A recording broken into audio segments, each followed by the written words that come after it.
Ha llegado el momento de escuchar la palabra de Dios. Un potente mensaje extraído de las Sagradas Escrituras. En la voz del pastor Carlos Hoyos. Capítulo 1 de la primera carta a los Corintios. Vamos a llamar así la enseñanza. ¿Hay santos en la tierra? Primera a los Corintios, capítulo 1, porque hemos iniciado ese estudio. El domingo pasado estuvimos hablando, el domingo antepasado, sobre si importa la iglesia donde yo vaya. Sí importa. Es obvio que por ahí han habido comentarios en las redes que por qué yo ataco. No ataco a nadie. Simplemente planteo que la iglesia del Señor no es la iglesia porque se llame Iglesia Pentecostal Unida, o porque se llame los ojos de Dios, o porque se llame la boca de Dios. La iglesia del Señor es la que hace lo que Dios manda. ¿Está claro? Entonces ese fue el tema que tratamos. Sí importa, porque no en toda parte es igual. Y eso lo ve usted en todo. En todo. Hasta para ir a tanquear el carro, usted sabe que hay unas estaciones donde le dicen que le venden el galón y le venden el 75%. ¿Cierto? Eso es lo que dice la investigación. No son juicios que yo hago. Igual ocurre en los almacenes.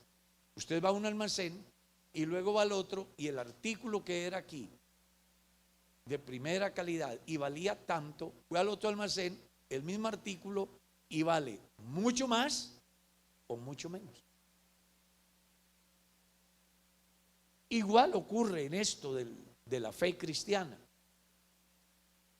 Entonces vamos a saber hoy un tema que está ahí en el verso 2, y por eso hemos llamado el tema ¿cuál? ¿Hay santos en la tierra? A la iglesia de Dios que está en Corinto, a los santificados en Cristo Jesús, llamados a ser santos, con todos los que en cualquier lugar invocan el nombre de nuestro Señor Jesucristo, Señor de ellos y nuestro. Gracia y paz a vosotros de Dios nuestro Padre y del Señor Jesucristo. Doy gracias a mi Dios siempre por vosotros, por la gracia de Dios que os fue dada en Cristo Jesús. Porque en todas las cosas fuisteis enriquecidos en Él, en toda palabra y en toda ciencia. Así como el testimonio acerca de Cristo ha sido confirmado en vosotros, de tal manera que nada falta en ningún don, esperando la manifestación de nuestro Señor Jesucristo, el cual también os confirmará hasta el fin, para que seáis irreprensibles en el día de nuestro Señor Jesucristo. Fiel es Dios, por el cual fuisteis llamados a la comunión con su Hijo nuestro Señor Jesucristo. Pueden sentarse, sean tan amables.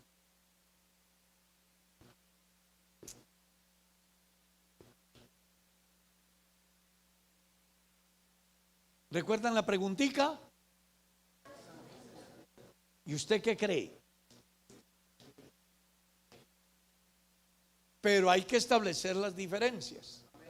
¿Qué es lo que los seres humanos no hemos hecho? Entonces, si es una persona que está influenciada por las fuerzas negativas del mal y a causa de eso tiene comportamientos que no son naturales, dice la gente, una santa almita de Dios. ¿Recuerdas cuando leen San Mateo capítulo 5? Bienaventurados los pobres de espíritu, ¿por qué? Entonces la gente cree que un pobre de espíritu es esas personas que llama a la gente pobre de espíritu. Y resulta que eso lo que tienen son muchos. Según el evangelista Lucas, Jesús le aclaró la inquietud a la gente para decirles quiénes son los pobres.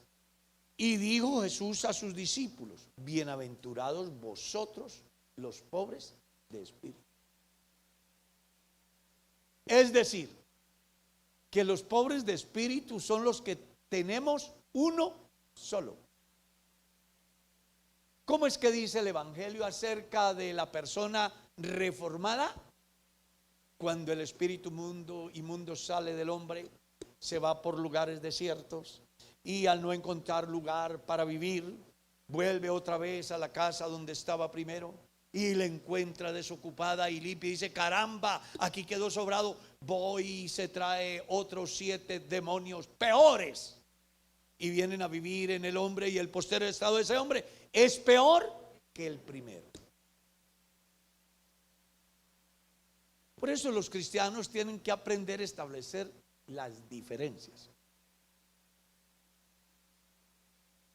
Entonces alguien diría que el endemoniado gadareno era un pobre de espíritu, pero ese tenía más de 2000.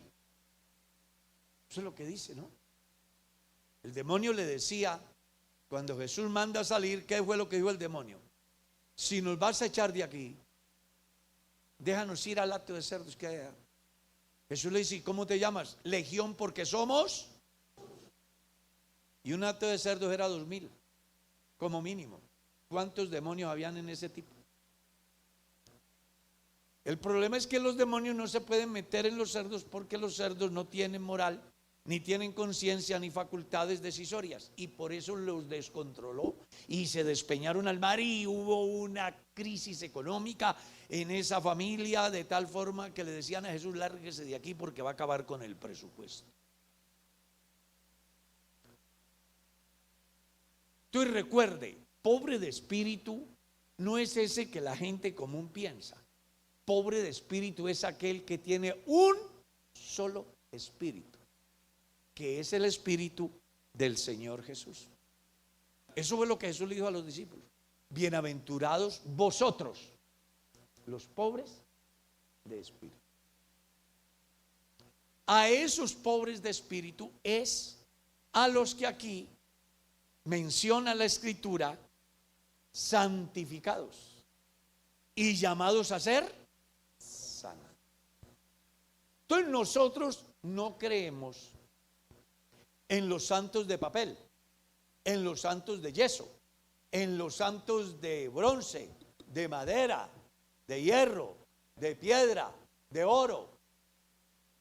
¿Han leído el libro de Baruch, capítulo 6? Creo que no.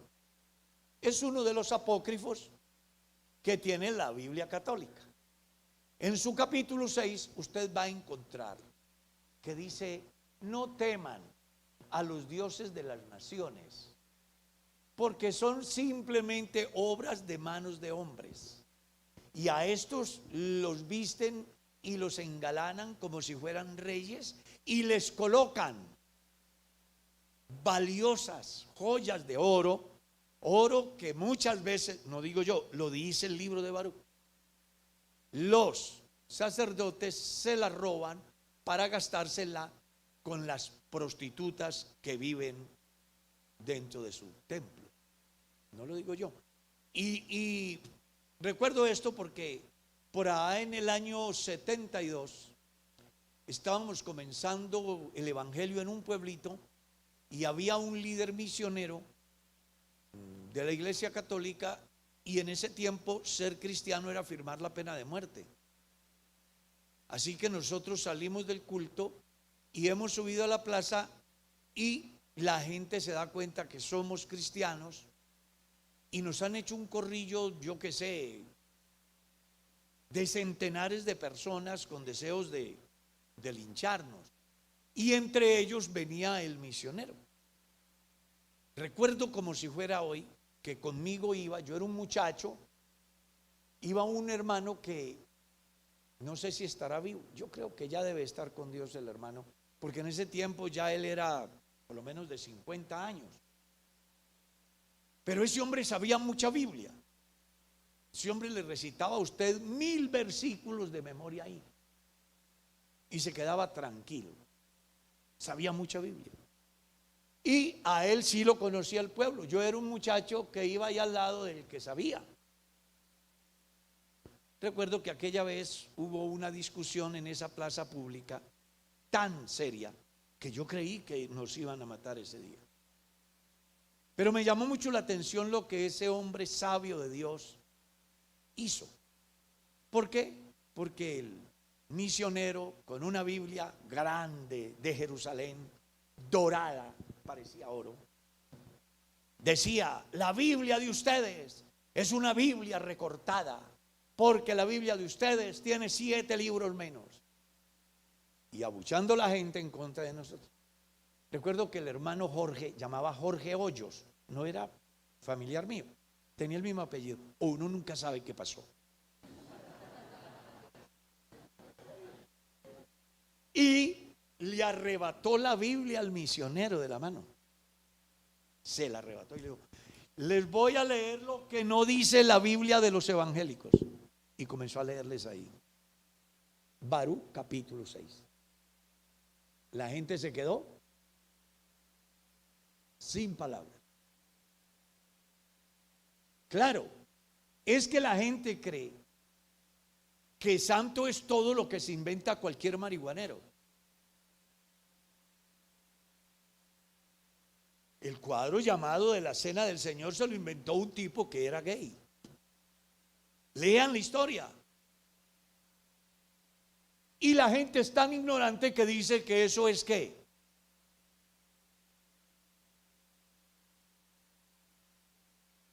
Entonces, ¿nosotros creemos en los santos? Sí.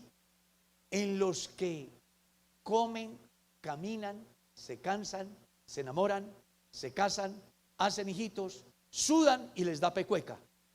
En esos santos creo yo. ¿Será? Llaman a decir que no les da pecueca a ustedes. Jason, ¿alguna vez te ha olido mal el pie? Yo por eso me he hecho algo para matar ese mal olor. Qué pena con la doctora. ¿Qué dirán por aquí? Uy, no, qué pastor tan escueto. Dejemos de ponerle misterio a la vida.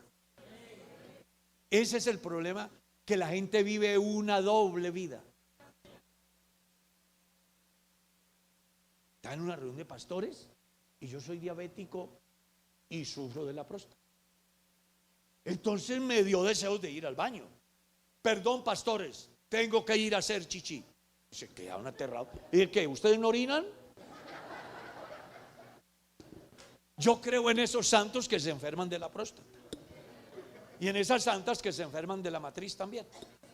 ¿O no? Pablo escribe a los Corintios y dice: santificados y llamados a ser, hablando de santificados, separados, apartados por Dios con un fin específico: su iglesia. Hablar hoy de eso es como problemático. Pero es interesante que usted comprenda que ya no se pertenece a sí mismo. Hubo uno que lo compró y se pertenece a él.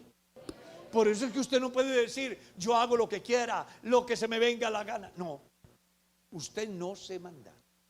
Hay uno que lo compró a precio de Cristo, murió por nuestros pecados. Usted verá si alaba a Dios.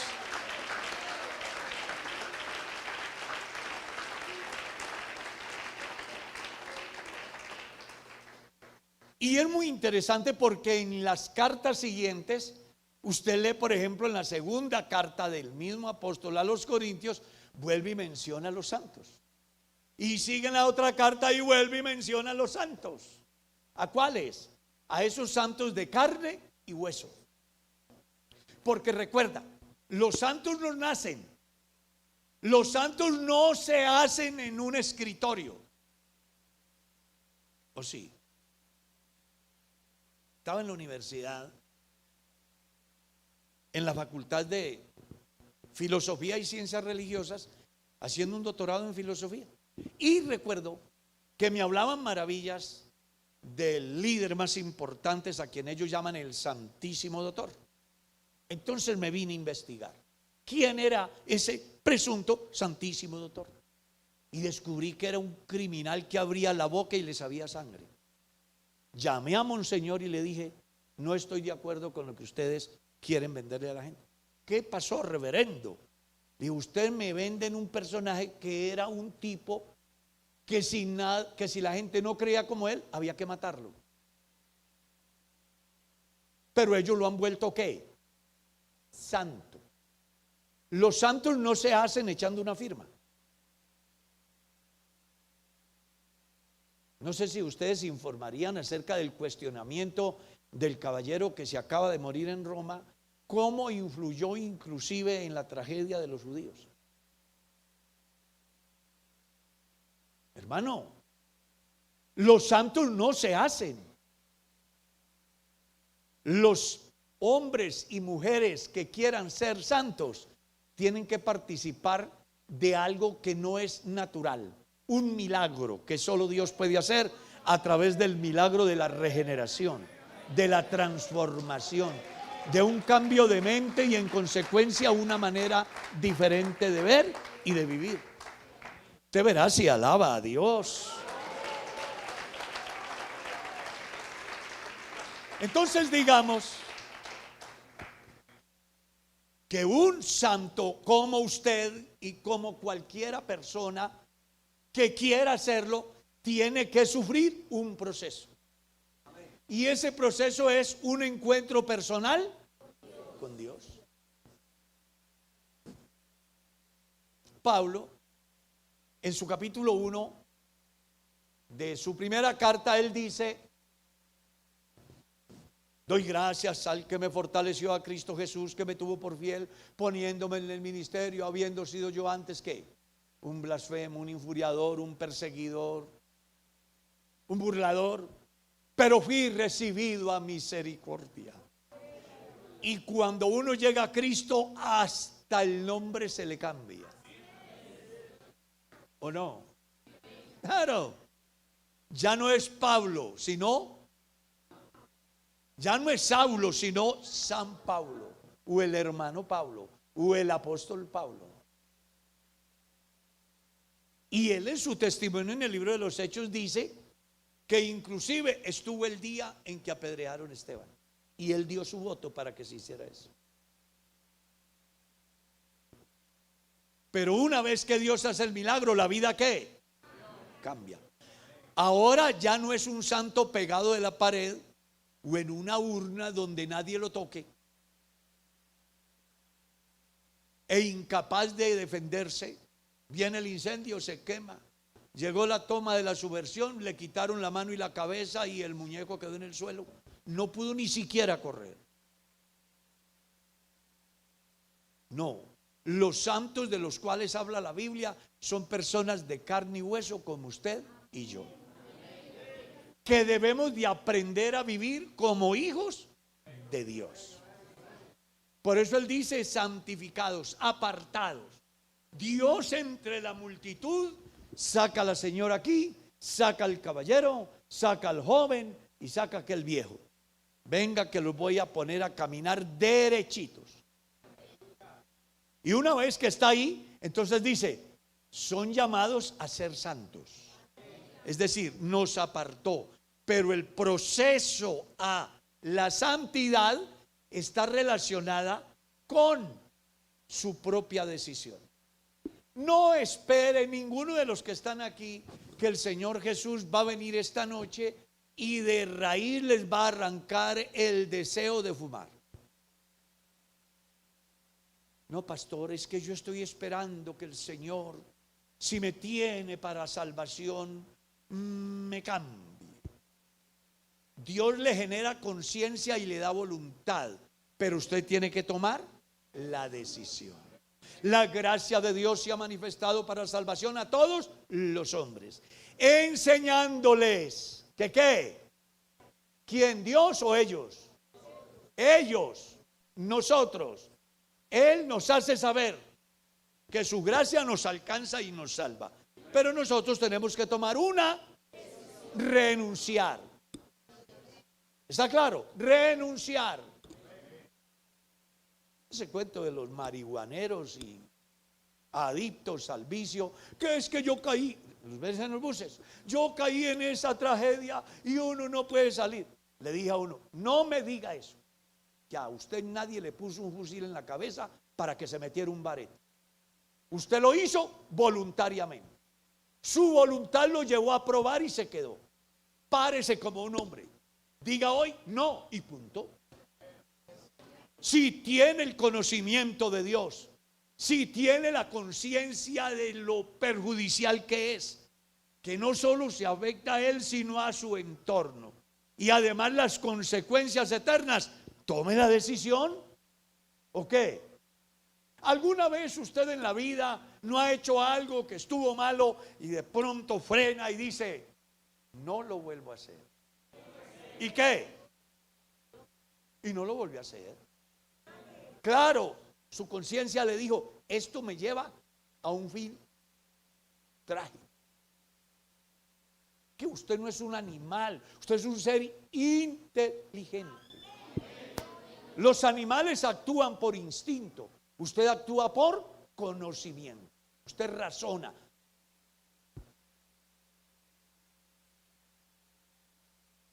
En este mundo de animalistas donde humanizan a los animales y animalizan a los humanos, no he podido entender por qué los señores del que legislan no le colocan la multa al perro que coloca su moño en el parque.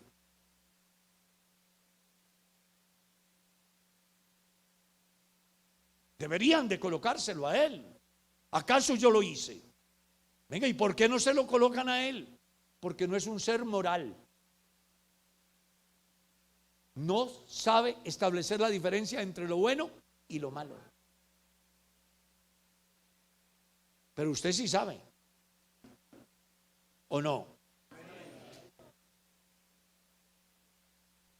Yo he colocado un ejemplo interesante y hoy se los voy a colocar acá.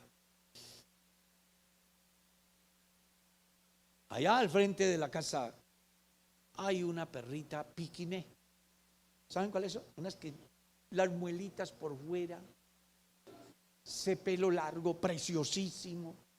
Las bañan, les echan perfume, les colocan unas moñas y quedan espectaculares. Y se le escapó a la señora. Y hay un perro sarnoso, esqueletudo, y ella está en su tiempo. Se aparea con ella. ¿Por qué se apareó la perrita con ese animal tan feo? ¿Por qué? Porque ella no establece la diferencia. Tiene una necesidad y es la oportunidad. Cualquiera de las damas que hay aquí salen ahora a la calle, encuentran un tipo allá frente a esa pared, esqueletudo, un letrero que dice: tengo sida terminal, busco con quién casarme. ¿Cuál se casaría con ella? ¿Por qué? Porque razonamos. Por eso no llevemos a los animales a humanizarlos. Simplemente son animales. Y démosles el trato de un animal. ¿Y cómo es el trato para un animal?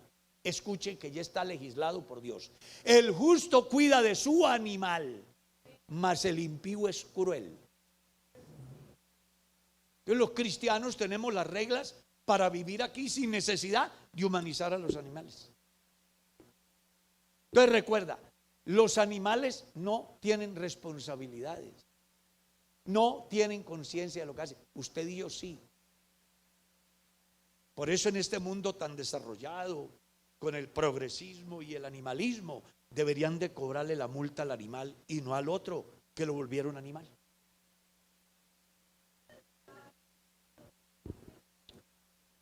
Qué cosa tan seria.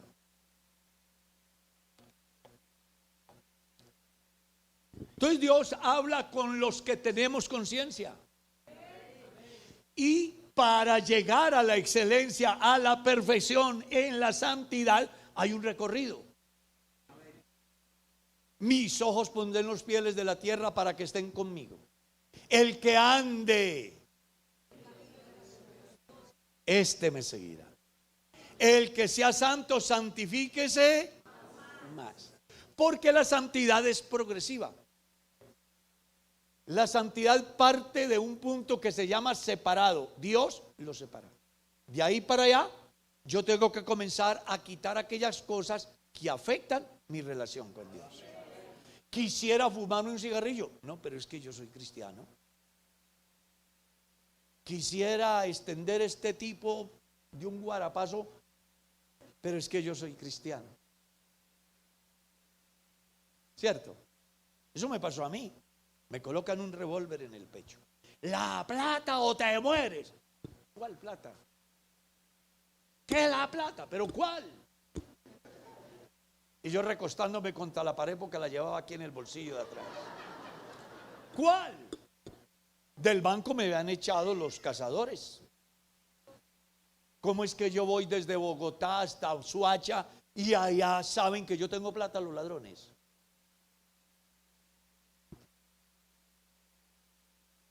Yo vi ese tipo tan chiquitico. Yo le dije, le pongo uno de estos. Y tiene que ser que opere el poder de la resurrección, porque creo que no se levanta. Pero me acordé que era, aunque quiero, no lo hago. Porque soy ¿qué? Entonces, la santidad es progresiva. Ella se da en la medida que usted va teniendo vivencias con Dios, en la medida que usted va obteniendo conocimiento de Dios a través del estudio de la palabra, a través de la enseñanza de la palabra. ¿Recuerdas el ejemplo aquel que te coloqué? Andrés lo cogió la tarde hoy para la escuela dominical, ¿no? Y venía, yo voy para la dominical. Y llegó al parque allí y tenían un altar grande en honor a San Isidro, y que es el labrador de la tierra. Y entonces ahí hay gallinas, hay tamales, hay empanada, hay chocolate, hay burros, hay vaca, hay una imagen llena de plata. Él dice, pero yo tengo mucha hambre y yo quiero llegar llenito. Véndame unas 5 empanadas y una taza de chocolate y un pedazo de casito. Se lo come. ¿Cree que pecó? No, él no pecó porque él no sabía. Pero vino aquí a la escuela dominical y se encontraron con este pastor que es escueto, que no tiene problema de decir en las palabras que el pueblo entiende. Entonces les digo, hoy es un día importante para el mundo religioso y puede ser que alguien esté allá comiéndose su empanada. Dice Andrés, era por echármelas a mí. Pero yo no sabía. Entonces yo le explico lo que dice la Biblia al auditorio.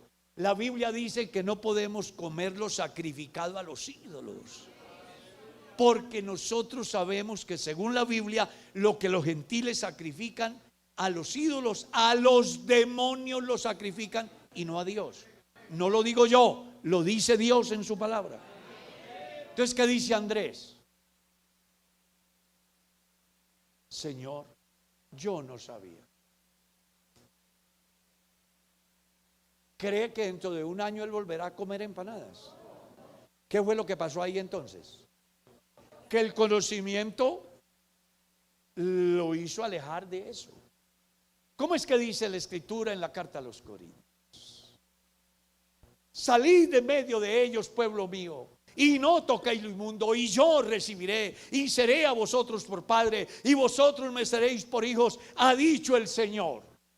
Punto seguido. Amados, puesto que tenemos tales promesas, ¿cuáles? De que Él sea nuestro Dios y nosotros seamos sus hijos.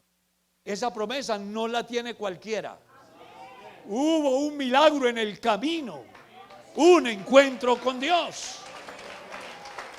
Aleluya. De punto seguido dice, amados, puesto que tenemos tales promesas, limpiémonos. No, quédate ahí, espera a que Dios te limpie. No, yo tomo la decisión. ¿Está claro? ¿Cómo es que dice Isaías capítulo 53? Deje el impío su y el hombre inicuo sus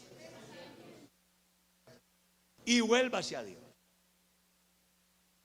Así que no esperen que Dios le va a quitar a usted esas malas prácticas.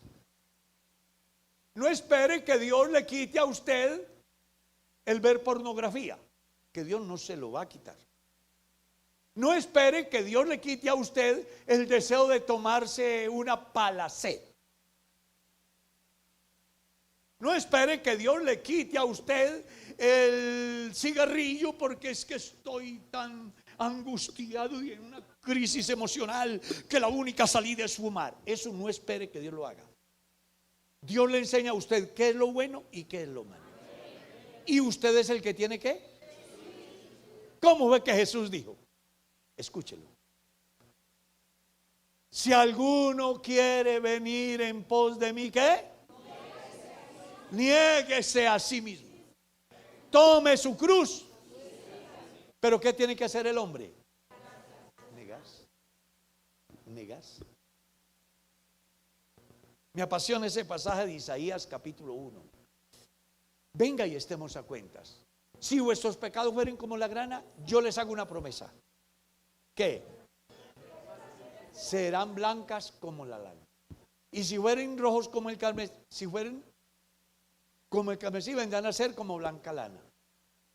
Pero punto seguido dice, si quieres y oyes. Porque si no quiere, pues Dios no lo obliga. Por eso a los que se bautizan aquí les decimos, no quiero bañarlo, usted se baña. Y si no se baña, Dios le vacía el tanque de arriba y lo baña. Pero que se baña, se baña. El bautismo no es para bañar a nadie. Quien se bautice debe de estar convencido de lo que está haciendo. ¿Está claro? Así que aquí no vamos a bautizar a nadie para que deje. Tenía un grupo ahí de personas y alguien me llama aparte y me dice, pastor, hágame el favor y me bautiza. A ver si puedo serle fiel a mi marido. La señora pensaba que el bautismo le quitaba el pecado de fornicación. Y resulta que el pecado de fornicación no se lo quita Dios. Es usted el que tiene que dejar de ser fornicario. Es usted el que tiene que dejar de ser adúltero. Es usted el que tiene que dejar de ser mentiroso. Es usted el que tiene que dejar de ser ladrón. Es usted el que tiene que dejar de ser estafador. Yo tomo la decisión. Dios me da el conocimiento y me da la fuerza para tomar la decisión. Pero de ahí a que Él meta la mano y me arranque ese mal, olvídalo. Él no obliga a nadie. Yo estoy a la puerta y llamo. Si alguno oye mi voz y abre la puerta, voy a entrar a Él, voy a cenar con Él. ¿Y Él qué? Pero es sí le abre la puerta. ¿Qué pasa si usted no se la abre? Él no va a entrar porque Él no obliga a nadie. Eso es lo que me encanta del Dios que yo predico. Dios pudo hacer a todos los seres humanos como los pingüinos, mirando para el cielo. Pero no. Coloca la primera pareja en el huerto y le genera conciencia. Venga Adán y venga Eva, ustedes son mi obra maestra. Quiero advertirles que deben de depender de mí. De antemano les he hecho un mundo maravilloso y aquí tienen una finca preciosa. Aguas limpias, aire puro, árboles frutales. Es un Edén, es un jardín. Imposible que se aburran ahí. Pero tengan en cuenta que ahí en el medio del huerto hay un árbol que produce un fruto que se llama el fruto de la ciencia del bien y del mal. Mucho cuidado. Yo les ordeno, les mando, no vayan a comer. Porque el día que coman de ese fruto, van a morir. Dios pudo colocarles un microchip, hablando en términos tecnológicos hoy, que cuando fuera a pasar por ahí, perdieran la visión o le hiciera repugnar. ¿Verdad que sí? ¿Y por qué no lo hizo? Porque Dios no quiere gente esclava. Dios quiere gente libre. Al cielo va la gente que sea libre. ¡Aleluya! Al cielo va gente libre. Claro, Jesús dijo, conoceréis la verdad.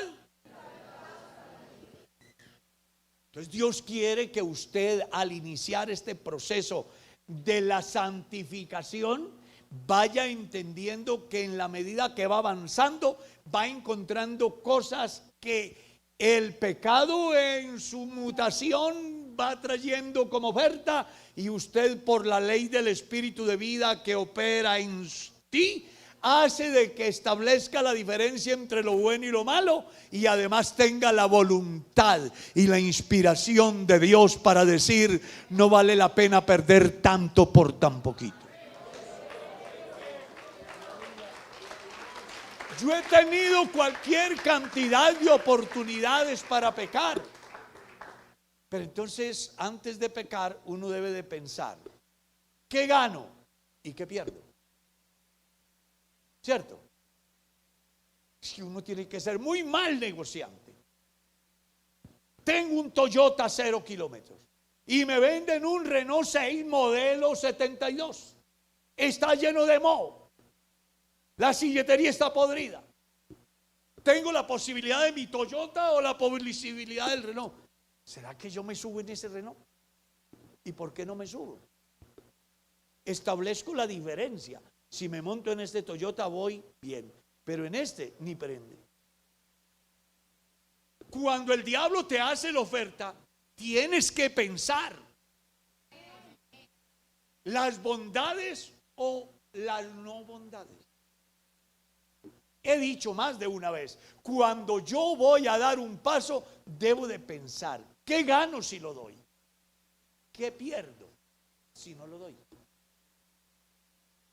Y cuando hagas ese análisis, por atractiva que sea la oferta,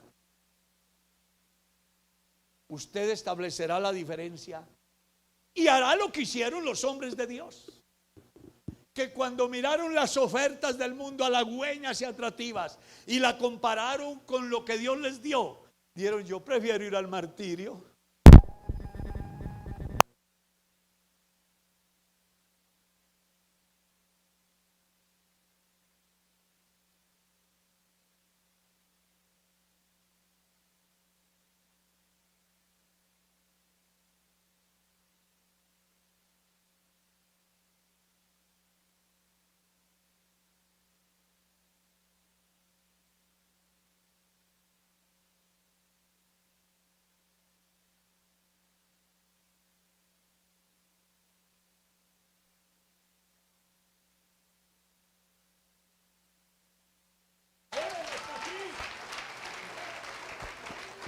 Si vio que la consola está a perfección. Entonces, ¿qué hacían los cristianos? Hay una oferta. A Moisés le ofrecieron todo lo habido y por haber, y él prefirió ¿qué? Los vituperios, antes que ser hijo de la hija de Faraón, que le representaban privilegios. ¿O no? Los cristianos, los mártires, de los cuales hace alusión el capítulo 11 de Hebreos, dice, es que es apasionante el pasaje, tiempo me bastaría para hablarles de Bará, de Sansón, de Jefté y de otros que apagaron fuego, que evitaron filo de espada, y comienza a describir todo lo que sucedió con ellos, entre ellos algunos que fueron aserrados vivos, muertos a filo de espada, anduvieron por las cavernas errantes, vestidos de una manera indigna. Dice la Biblia, el mundo no era digno de tener gente tan santa, pero ellos lo dejaron todo porque establecieron y tomaron una aunque había la oportunidad de lograrlo, de tenerlo, de hacerlo, de disfrutarlo, prefirieron un día en la casa de Dios que 1000 fuera de ellos. Entonces recuerde que la santidad es un proceso. Comienza cuando Dios me separa para su gloria, y de ahí para allá Él me va alimentando la conciencia a través de la vivencia, a través del conocimiento por medio de la lectura, a través de la exhortación o la corrección, o lo que llaman por aquí regaño del pastor. Cuando hago una observación, ¿sabe, diaconisa, qué dijeron por ahí? El pastor nos regañó. Eso es lo que dicen. ¿Usted también?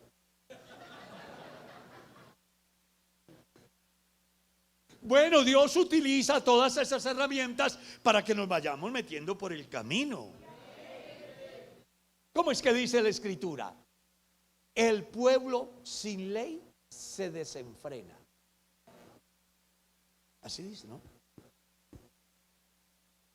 Y se pierde por falta de. Quisiera yo sin usted, hermana, que me ayuda. De verdad. Entonces uno se pone a mirar lo que la Biblia dice y encuentra sentido del por qué vale la pena ser cristianos.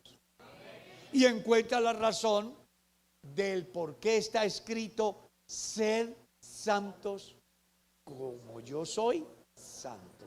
Seguid la paz y la santidad con todos, sin la cual...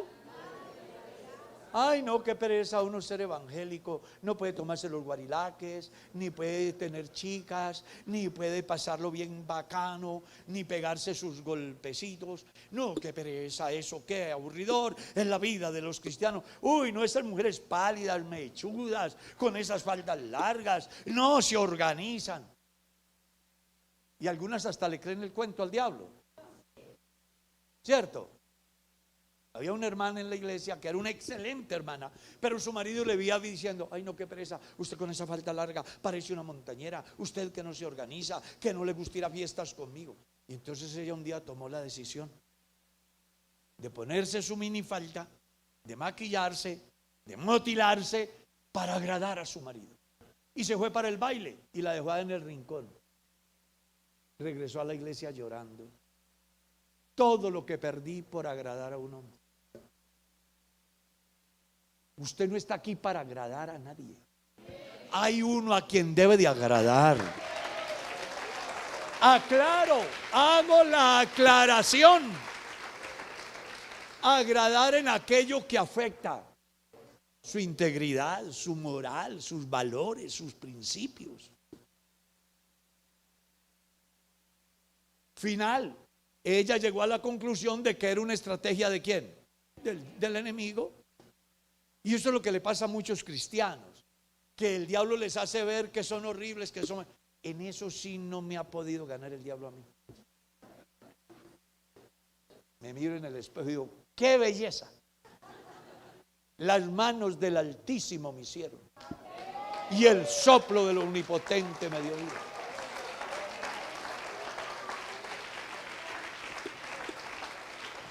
Entonces vamos a trabajar en eso de la santidad. Santidad es equivalente a renunciar a la mentira. Santidad es equivalente a renunciar a las vulgaridades. Santidad es equivalente a dejar de hacer lo malo. Santidad es pagar el precio por ser cristiano. Un verdadero cristiano hace lo que sea antes que desagradar a Dios. Se priva de lo que sea antes que desagradar a Dios. Ve, Daniel, vengan aquí ustedes que son muchachos inteligentes, que le llevan ventaja a todos los de aquí de Babilonia, como son personas tan capacitadas. Les vamos a servir aquí en la mesa del rey. Coman buey engordado, tomen del mejor vino, disfruten del mejor postre. Tienen derecho a todo esto. Y dijo Daniel: yo soy cristiano, y esa comida primero se le ofrecen a Baal, a los ídolos, y yo no voy a cambiar mis valores por comida. renunció a comer de la comida del rey y se fue a comer legumbres como las liebres. Pero es mejor un plato de legumbres en comunión con Dios que un plato de buey engordado, enfocado bajo el concepto de la idolatría. Entonces, cualquier cosa que el enemigo le ofrezca. ¿Cuánto te estás ganando? No, pues yo me gano el salario mínimo. Uy, no, tú con eso debes de pasar muy mal. ¿Sabes qué? Voy a contratar tu carro. Te voy a pagar 200, 300 mil pesos diarios, solo para que me muevas mercancía. Y entonces el santo cristiano dice, me la eché. En una semana, 1.500.000, en el mes, 6 millones. Y me estoy ganando 1.160.000. Oiga, es que uno sigue es como raro, habiendo tanta, y arranca. Y le fue bien en la primera semana, y a la segunda semana el retén. Y le encontraron la mercancía. ¿Y entonces qué? ¿Sigue ganando los 6 millones? ¿O se va a pagar por el derecho a ir a orinar en un baño sucio? Hermano, no se deje engañar. Tienes la bendición de Dios. ¿Cómo así que yo tengo mi casa y Dios me ha bendecido y tengo el sustento y llega un avispado a decirme que venda la casa para invertirla en un proyecto financiero donde me pagan hasta el 400%, y el santo tonto cristiano va y vende la casa y la mete allá y enseguida al otro día amanece así? No seamos así, seamos inteligentes, tenemos la mente de Cristo. De eso tan bueno no dan tanto. Recuerde que los hijos de Dios no tenemos mala suerte ni buena. Tenemos la bendición de Dios, que es la que enriquece. ¿Y qué? Y no añade tristeza. Pero cuando uno vive tan aferrado a lo de aquí, entonces se contamina con todo. Se le olvida que ese platal que me van a dar a mí, a alguien se lo tuvieron que quitar. A alguien. Sangre, muertos. ¿Qué cosa habrá detrás de todo eso? Hombre, hermano, los santificados y llamados a ser santos tenemos la mente de Cristo y sabemos conducirnos en la casa de Dios y sabemos avanzar en este proceso y vamos a renunciar a lo que sea y a perder lo que sea. Pierda lo que le toque perder, pero no pierda su salvación. Porque el camino del entendido es hacia arriba para apartarse del infierno que está abajo. ¿Quieren dar gracias? ¿Quién da gracias?